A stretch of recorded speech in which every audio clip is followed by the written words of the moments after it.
रावण पण वेगळं असेल असं हे सरकार भयानक आहे, हे सरकार आपल्या डोक्यावर बसलेलं आहे. पण जसं मी महिलांबद्दल बोलतो तसं काही इतरांसाठी काही फार चित्र बरं नाही. आपण विचार करा, पहिल्या 100 दिवसामध्ये हा रेप झाला, हा बलात्कार झाला, लाडकी बहीण योजना बंद पडली, बीडचं प्रकरण झालं, परभणीचं प्रकरण झालं. तुम्ही मला सांगा, बीडमध्ये अक्का कोण आहे अजून कळलंय कोणाला? कळलंय कोणाला? संपूर्ण महाराष्ट्राला माहिती आहे अक्का कोण आहे. तरी देखील बीडचं प्रकरण किती दिवस टांगत ठेवलं. ते फोटो प्रेसवाल्यांनी दाखवले तेव्हा मुख्यमंत्र्यांना कारवाई करायला लागली आणि एका मंत्र्याचा राजीनामा घ्यायला लागला. पण आज महाराष्ट्र ज्या हत्तीने हादरला होता, जे काही आम्ही ऐकत होतो, भाजपचे पण काही आमदार तिथे विधान भवनात सांगत होते की मुख्यमंत्री महोदय राजीनामा घ्या, अटक करा, कारवाई करा. काय नक्की मुख्यमंत्र्यांचे हात बांधले कशासाठी होते, कोणी बांधले होते, का कारवाई करत होते, काय अशी मैत्री होती की बीड प्रकरणात ते स्वतःच्याच कार्यकर्त्याला न्याय देऊ शकले नाहीत. तसं पाहायला गेलं तर बीडमध्ये हत्या कोणाची झाली होती? एकदम दुर्दैवी हत्या झाली होती, भयानक हत्या झाली होती, हादरून गेला होता महाराष्ट्र. जर तुम्ही ते धस साहेबांचं भाषण ऐकलं, नमिताताईंचं भाषण ऐकलं, दोघंही भाजपचेच आमदार. पण आज जो काही हैदोस होत होता तिथे, जो काही एक त्रस्त होते लोक, विचार करा तुम्ही, ह्या राज्यामध्ये भाजपच्याच कार्यकर्त्यांची हत्या व्हायला लागली असेल आणि भाजपच्याच कार्यकर्त्यांना आणि त्यांच्या परिवाराला न्याय मिळत नसेल तर मग आपण करायचं तरी काय? पण ह्या 100 दिवसामध्ये जसं महिलांवर अत्याचार वाढत गेलेत, ह्या 100 दिवसामध्ये जशी लाडकी बहीण योजना बंद झाली, तसं बीडचं प्रकरण झालं आणि पहिल्या 100 दिवसामध्ये ह्या सरकारमधून एका मंत्र्याला राजीनामा द्यावा लागला. ही लोकांची ताकद आहे. पण तुम्ही विचार करा की महाराष्ट्र नेमका चाललाय कुठे? परभणीत म्हणतात पोलीस कस्टडीमध्ये हत्या झाली, मारहाण झाली, मृत्यू पडला, पण अजून देखील मोर्चे काढले तिथे स्थानिकांनी, सगळं काही झालेलं आहे. पण संजय राऊत साहेब, अजूनही त्या परिवाराला न्याय मिळालेला नाहीये. महाराष्ट्रामध्ये सामान्य माणसाची हत्या होते, सामान्य माणसाचे बलात्कार होतो, सामान्य माणसाचा खून होतोय, लुटला जातोय. पण ह्या मुख्यमंत्र्यांकडून आणि जे गृहमंत्री आहेत राज्याचे, त्यांच्याकडून न्याय अपेक्षित करणं मला वाटतं सर्वात मोठा गुन्हा झालेला आहे. म्हणजे कदाचित असा एक कलम आपल्याला टाकायला लागेल, तुम्ही सगळे आंदोलन तर करत असता, बरोबर आहे, आणि आंदोलन केल्यानंतर 353 लगेच लागतं आपल्यावर, बरोबर ना? 353 नॉन बेलेबल आहे.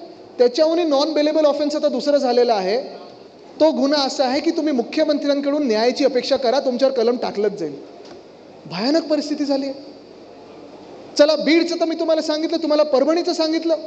पण ह्याच दिवसांमध्ये तुम्ही काल परवाकडे आमचे कोकणातले वैभव नाईक जे माजी आमदार आहेत, त्यांनी देखील एक प्रकरण आणलेलं लोकांसमोर, ड्रग्सचं प्रकरण आणलेलं समोर. आणि पुन्हा एकदा प्रश्न हाच उपस्थित होतोय की राज्य सरकारमधून किंवा त्या सगळ्या भाजप आणि त्यांच्या एशनशी गटातले जे कोणी आमदार खासदार असतील, त्याच्यातून नक्की तिकडचा जो गुन्हेगार आहे, जो ड्रग तिथे पुरवायचा, त्याला पाठिंबा कोणाचा आहे आणि ते ड्रगचे पैसे कोणाच्या घरात जायचे ह्याची चौकशी होणार आहे का? स्थानिक जे तिकडचे लोकप्रतिनिधी आहेत त्यांचा CDR कधी काढला जाणार आहे का? कोणी कोणी SP ला फोन केले, कोणी कोणी SP वर दबाव टाकण्याचा प्रयत्न केला, ते काढलं जाणार आहे का? पण नाही. आज महाराष्ट्र आपण पाहतोय की मागे चाललंय. आणि ज्या प्रकारे मी सांगितलं की महिलांवर अत्याचार असतील किंवा आज मी पाहतोय प्रत्येक जिल्ह्यामध्ये एक वेगळी अस्वस्थता निर्माण झालेली आहे, गुन्हेगारी वाढत चाललेली आहे. तसंच दुसरी सगळ्यात मोठी फसवणूक जी झालेली आहे ती माझ्या शेतकरी बांधवांची झालेली आहे. आपण पाहिलं असेल, फडणवीस साहेब एकदम बेंबीपासून ओढत होते, म्हणजे घशामधून पण नाही, की आमचं सरकार येणार आणि सरकार आल्यानंतर. आठवतं ना काय काय सांगत होते ते? काय सांगितलं होतं फडणवीस साहेबांनी आपल्याला? शेतकऱ्यांना कर्जमाफी मिळणार. काय सांगितलं होतं? वीज माफी, 7/12 कोरा, अजून काय काय सांगितलं होतं? हे सगळं सांगितल्यानंतर फडणवीस साहेबांचं सरकार बसलं. स्वतःचे 135 आमदार आलेले आहेत आणि 135 आमदार आल्यानंतर, 135 की 136 आमदार आल्यानंतर स्वतःचंच सरकार आहे म्हटलं तर एशनशी तिकडे चिकटायला चिकटलेले आहेत. कारण बाहेर पडले तर जेलमध्ये जातील. आज जातात गावाला, अमरावतीवरनं थेट गावी जाणार आहेत बघा, कारण नाराजीचं नाट्य सुरू झालंय. आता जाऊ दे, पुढचं काही मी बोलत नाही. तुम्हाला माहिती आहे, राऊत साहेबांनी पण मध्ये काय एक चित्र टाकलं होतं, कार्टून टाकलं होतं तुम्ही, त्यांचंच झालं, आता सोडून द्या. पण हाच मुद्दा आहे की जर तुम्ही महिलांना न्याय देऊ शकत नाही, तुम्ही शेतकऱ्यांना नाही देऊ शकत नाही. दादानी तर सरळ सांगून टाकलेलं आहे की पुढचे 5 वर्ष तुम्हाला तुमचं कर्ज नियमित भरायला लागेल, कोणाला कर्जमुक्ती मिळणार नाही, कर्जमाफी मिळणार नाही. एका बाजूला आपले उद्धव साहेबांचं सरकार निवडणुका तोंडावर नसताना देखील मुख्यमंत्री बनल्या शेतकऱ्यांना कर्जमुक्ती पूर्णपणे देणारा एकमेव मुख्यमंत्री असेल तर त्यांचं नाव उद्धव बाळासाहेब ठाकरे.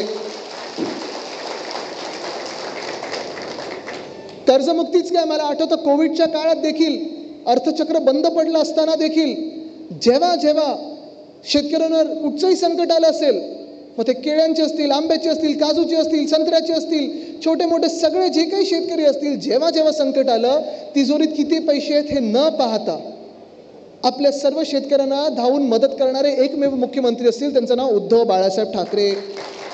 हे पहिल्या 100 दिवसातलं काम आहे आपलं. महिलांवर जेव्हा अत्याचार वाढला तेव्हा देशात सर्वात कडक कायदा जो भाजपने रद्द केला, तो सर्वात कडक कायदा पारित करणारे म्हणजे शक्ती बिल पारित करणारे एकमेव मुख्यमंत्री ते म्हणजे उद्धव बाळासाहेब ठाकरे. पण ह्या 100 दिवसात ज्या काही भयानक घडामोडी होत चाललेल्या आहेत, महिलांवर अत्याचार, महिलांची योजना बंद, शेतकऱ्यांवर अत्याचार, शेतकरी आत्महत्या वाढत चाललेल्या आहेत, शेतकऱ्यांचं कुठेही आपण पाहतो साधारणपणे जी मदत यायला पाहिजे, कर्जमुक्ती यायला पाहिजे, आता अवकाळी पाऊस होऊन गेला. अवकाळी पाऊस मला वाटतं बुलढाणा असेल, जालना असेल, नाशिकच्या परिसरात देखील झाला. 1 रुपयाची तरी मदत आली आहे का? आली कुठे? नाही आली. पण त्या पलीकडे जाऊन ह्याच सरकारचे जे कृषी मंत्री आहेत काय म्हणतात?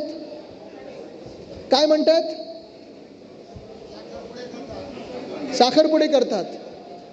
म्हणजे तुम्ही गंमत ह्याच्यात गंमत बघा अशी झालेली आहे, ज्या मंत्र्यांनी शेतकऱ्यांवर आरोप लावलेला आहे की तुम्ही कर्जमुक्तीचे पैसे घेऊन साखरपुडे करता, घरातले कार्यक्रम करता, घरातलं काय काय अजून करता, त्याच मंत्र्याचं जे कन्व्हिक्शन झालेलं आहे, म्हणजे कोर्टाने जो निकाल दिलेला आहे, ठीक आहे तर स्टे मिळाला त्यांना वरच्या कोर्टात जाऊन, पण ज्यासाठी निकाल मिळाला आहे तो ह्याच कारणासाठी मिळालेला आहे की सरकारी पैसे घेऊन त्याचा दुरुपयोग करणारे मंत्री ज्यांच्यावर कन्व्हिक्शन झालंय, खरं तर त्यांना बाद व्हायला पाहिजे होतं, पण निर्लज्जपणे सगळीकडे फिरतात आणि शेतकऱ्यांना दमदाटी करतात, शेतकऱ्यांना धमके देतात. असे ह्या सरकारमधले कृषी मंत्री आहेत. हे सरकार तुम्ही शेतकऱ्यांचं मानू शकता का? मग तुम्ही विचार करा, आपला महाराष्ट्र चाललाय तरी कुठे?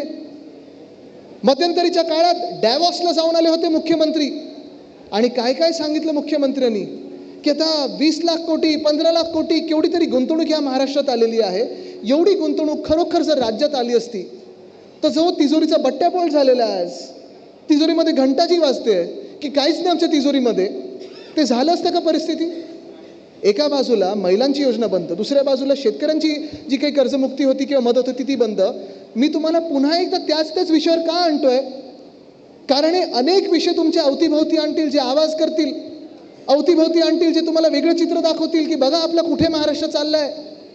आणि जे काही भाजपने सांगितलं होतं ना की आता महाराष्ट्र थांबणार नाही, हा महाराष्ट्र थांबून पुन्हा एकदा आपलं सुसंस्कृत महाराष्ट्र चालवायला लागेल, तर आणि तरच आपला महाराष्ट्र पुढे जाईल. नाही तर हे भाजपच्या हातात